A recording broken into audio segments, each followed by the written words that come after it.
आप इंटरव्यू लीजिए, इंटरोगेशन नहीं, ठीक है। जो आप क्लासरूम की तरह जो इसकी बेसिक ज़रूरतें होती हैं क्लासरूम की, जो सेफ्टी मानक रखे जाते हैं उसको, क्योंकि उसी हिसाब से भी हम लोग भी रखते हैं। बिल्कुल होना चाहिए, मीडिया वाले बिल्कुल सवाल जरूरी है, लेकिन आप लोग की बात, एक बात बताइए, आप जो कह रहे हैं अहंकार से भरे, आप लोग बोलिए कि ये घटना जब होती है तब आप लोग ऐसे दौड़ जाते हैं।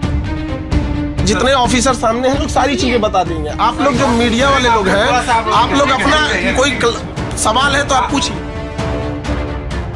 3 रास्ते हैं निकलने के लिए, हालांकि 2 एग्जिट होना चाहिए, हम लोग के पास 3 रास्ते हैं, और जो ग्राउंड फ्लोर पे उस पे 6-7 रास्ते हैं। तो जो रास्ता है निकलने के लिए वो पर्याप्त रास्ते हैं यहाँ पर। बाकी आप लोग ने देखा होगा कि 3 रास्ते हैं। मेनली निकलने के लिए पर्याप्त रास्ता रहना चाहिए कि इमरजेंसी के टाइम पे कभी भी क्या होता है ना कि एक अगर रास्ता रहेगा ना तो इमरजेंसी में प्रॉब्लम आती है। तो हम लोगों ने 3, कहीं 5, कहीं 7 इस टाइप के रास्ते रखे हैं। वेंटिलेशन होना चाहिए, वो चीजें तो नजर नहीं आई। थर्मोकॉल का फ्लोर पे इस्तेमाल किया हुआ है, वो चीजें देखिए, वो तो डेंजरस हो सकता है। नाम है खान सर, आप तो बहुत बड़े नाम है, काफी पैसा कमाया होगा, फिर भी ऐसी व्यवस्था हम अवेलेबल करा देंगे। आपको नहीं लगता है कि थोड़ा और दुरुस्त करना चाहिए? आप लोग अपना इंफ्रास्ट्रक्चर, आप लोग उसको महल की तरह सोचिएगा तो क्लासरूम और महल में अंतर होता है। महल जैसा पैसा भी तो लेते होंगे आप पहले पता करके आइएगा कितने पैसे लिए जाते हैं, ठीक है। आप इंटरव्यू लीजिए, इंटरोगेशन नहीं, ठीक है। जो आप क्लासरूम की तरह जो इसकी बेसिक ज़रूरतें होती हैं क्लासरूम की, जो सेफ्टी मानक रखे जाते हैं उसको, क्योंकि उसी हिसाब से भी हम लोग भी रखते हैं वहाँ पे। इंटरोगेशन में नहीं कर रहा हूँ, ठीक है सर, हम आपकी बात समझ रहे हैं। मैं समझ रहा हूँ कि आप अहंकार में लबालब है, बोल रहे हैं कि इंटरोगेशन, लेकिन सवाल तो बन रहा है ना कि दिल्ली में हादसा हुआ, 3 बच्चे मारे गए, लगता नहीं है कि जरूरी नहीं है क्या आपको लगता है? बिल्कुल होना चाहिए, मीडिया वाले बिल्कुल सवाल जरूरी है, लेकिन आप लोग की बात, एक बात बताइए, आप जो कह रहे हैं अहंकार से भरे, आप लोग बोलिए कि ये घटना जब होती है तब आप लोग ऐसे दौड़ जाते हैं। आप लोग की भी रिस्पॉन्सिबिलिटी बनती है। एक बार दिल्ली में घटना से पहले आप पाइप चेक करने आप लोग की टीम गई थी, वो अचानक तो पाइप नहीं टूटा होगा।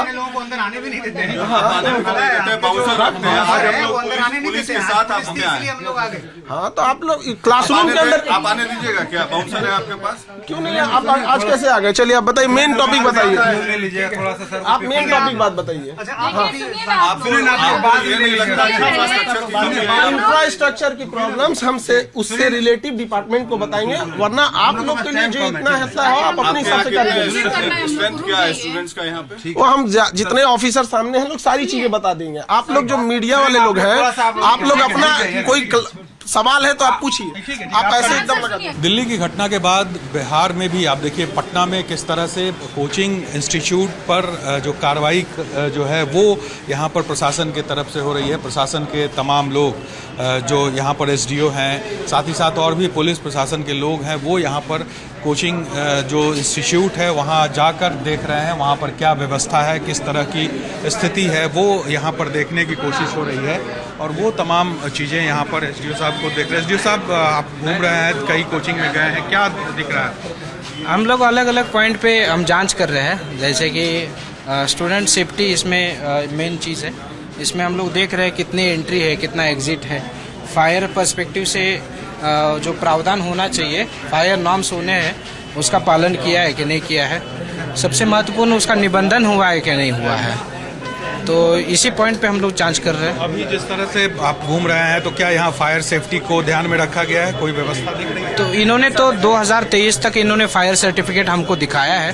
उसके आगे का इनका कहना है कि इन्होंने अप्लाई किया है, तो इसको हम लोग कुछ समय 1-2 दिन का समय दे के हम लोग बुलाएंगे उनको, और जो भी उनके कागज़ है अगर वहाँ अप्लाई किया है तो उसका हम लोगों को रिसीविंग वगैरह दे देंगे।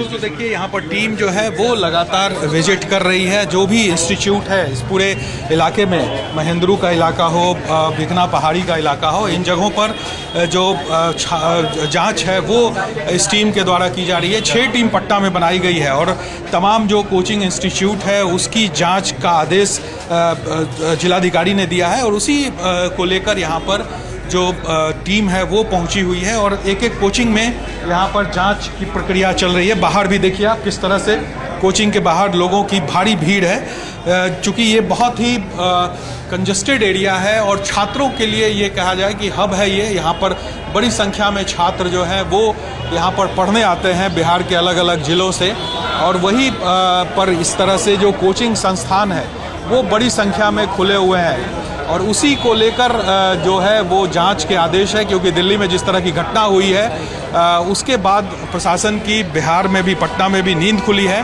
और अब प्रशासन के तरफ से कार्रवाई की जो है वो कोशिश यहाँ पर चल रही है। तमाम जगहों पर जाकर इंस्टीट्यूट की जांच हो रही है। जांच में तमाम कागजात देखे जा रहे हैं, चाहे वो रजिस्ट्रेशन का कागजात हो या फिर फायर सेफ्टी का हो। तमाम चीज़ें यहाँ पर प्रशासन के तरफ से देखी जा रही है और जिन लोगों के पास ये नहीं है उनको जल्द से जल्द उस अपने तमाम कागजात एसडीओ ऑफिस में जमा करने की बात कही जा रही है, नहीं तो फिर इस पर कड़ी कार्रवाई जो है वो प्रशासन के तरफ से की जाएगी। और देखिए आप प्रशासन के तमाम लोग जगह जगह घूम के एक एक कोचिंग संस्थान में यहाँ पर कार्रवाई जो है वो यहाँ पर कर रहे हैं। यहाँ पर देखिए किस तरह से यहाँ पर देखिए बहुत से छात्र हैं। तुम लोग यहाँ पे पढ़ाई करते हो?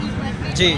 क्या लगता है यहाँ जो कोचिंग चलते हैं उसमें क्या क्या दिक्कतें आती है तुम लोग? सर दिक्कतें यहाँ पे सर यहाँ के मेनली कोचिंग इंस्टीट्यूशंस में यहाँ की दिक्कत ये है कि सर अगर आप नंबर ऑफ़ स्टूडेंट्स ज़्यादा हो जाते हैं और सीट्स कम होते हैं। सबसे बड़ी दिक्कत तो यहाँ भीड़ के साथ आपको सामना करके आप क्लासरूम में पढ़ने में जब दिक्कत होगी तो सर फ्यूचर की तो छोड़ ही दीजिए। और रही बात ये सेफ्टी के पॉइंट ऑफ व्यू से क्या है? हाँ, सेफ्टी के पॉइंट ऑफ व्यू में सर अगर आप जैसे कि दिल्ली में नॉर्म्स फॉलो करते हैं ये लोग? जी, सेफ्टी नॉर्म्स फॉलो करते हैं? जी नहीं सर, उतने मेनली मोस्टली तो कोचिंग में नहीं देखा जा सकता है सर। कुछ कोचिंग्स ऐसे होंगे जहाँ पे मतलब ज़्यादातर इसी तरह चलते हैं। हाँ, बस आप लोग भी पढ़ाई करते हैं यहाँ? यस। क्या लगता है अगर कोई घटना हो जाए तो छात्रों के लिए कितना खतरा है यहाँ? सर खतरा तो यहाँ पे बहुत, इसके लिए बचाव के लिए करना चाहिए उपाय। नहीं रहता है क्या? नहीं, उपाय है, थोड़ा व्यवस्था करना चाहिए। पूरी तरह से नहीं है ये व्यवस्था। अब देखिए यहाँ पर बड़ी संख्या में छात्र भी, चूंकि ये पूरा जो एरिया है वो छात्रों का इलाका है, तो ऐसे में छात्र जो है वो बड़ी संख्या में यहाँ पर पहुँचे हैं। चूँकि जांच चल रही है और जांच में ये तमाम लोग यहाँ पर देखने भी पहुँचे। तो अब देखना होगा कि प्रशासन किस तरह की कार्रवाई करती है, क्योंकि ये पूरा जो आप देखे हैं इलाका ये कोचिंग इंस्टीट्यूट का हब माना जाता है। बड़ी संख्या में यहाँ पर कोचिंग इंस्टीट्यूट्स है, छात्र यहाँ पर बड़ी संख्या में पढ़ने आते हैं और उन छात्रों को यहाँ पर किस तरह की दिक्कतें होती है। देखिए यहाँ कई और छात्र हैं। आप लोग पढ़ाई कर रहे हैं, यहीं पढ़ते हैं? Yes sir. कोचिंग में? Yes sir. क्या कोचिंग में कोई दिक्कत भी होती है आप लोग को? जी सर, कोई दिक्कत तो नहीं है।